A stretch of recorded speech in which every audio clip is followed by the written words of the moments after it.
What if I told you that a simple Pepsi contest turned into one of the deadliest corporate disasters in history? That a soft drink company's marketing campaign led to riots, gunfire, and even murder? This is the insane true story of how Pepsi's Number Fever killed 5 people, injured dozens, and nearly brought down a government, and it all started with a single typo. In 1992, Pepsi launched a contest in the Philippines called Number Fever. The idea was simple. Every Pepsi bottle had a unique number under the cap. Every day the company would announce a winning number, and the lucky holder of that number would win cash prizes, sometimes as high as 1 million pesos, life-changing money for the average Filipino. At first, the campaign was a massive success. Sales skyrocketed and millions of people rushed to buy Pepsi, hoping to find a golden number. But then, one small mistake turned this dream into a nightmare. Pepsi's marketing team had carefully selected winning numbers using a computer program, but here's where things went horribly wrong. On May 25, 1992, Pepsi announced the winning number for the million peso jackpot, 349. Now here's the problem. Due to a catastrophic printing error, Pepsi had mistakenly printed 800,000 bottle caps with the number 349 instead of just a few. That meant, overnight, nearly 1 million people thought they had just won 1 million pesos. Excitement quickly turned into fury when Pepsi refused to pay out the prizes. Imagine being told you won the lottery, only for the company to say, "Oops, never mind, that was a mistake." People were outraged, and when Pepsi tried to fix the situation, it only got worse. The backlash was immediate.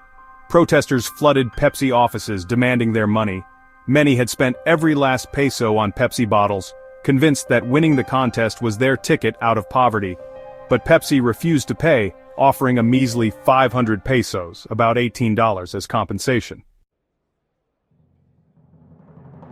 People weren't having it. Riots broke out across the country. Pepsi delivery trucks were overturned and set on fire. Employees were attacked. Some executives had to flee the country for their own safety, but the worst was yet to come.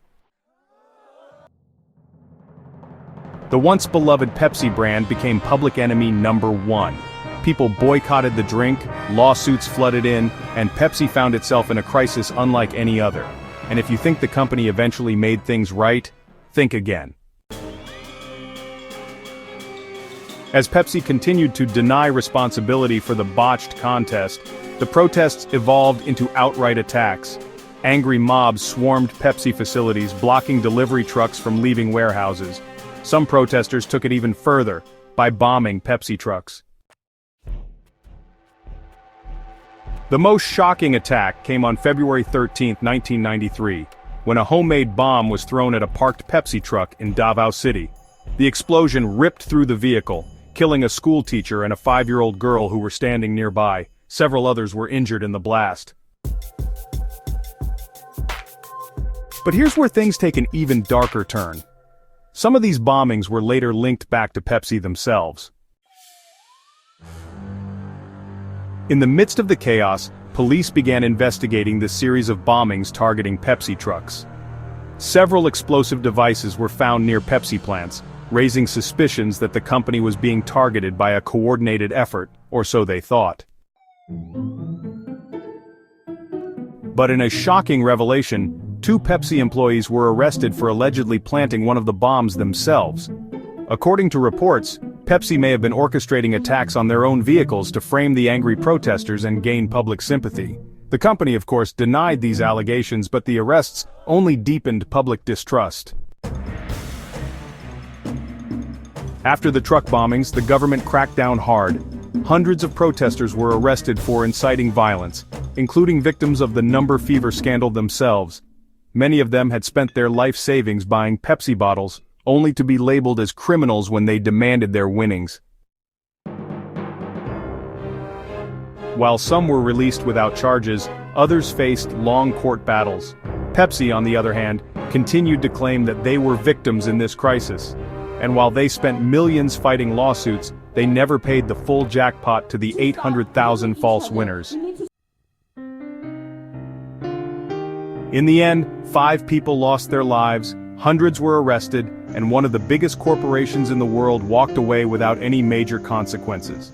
So, was justice really served?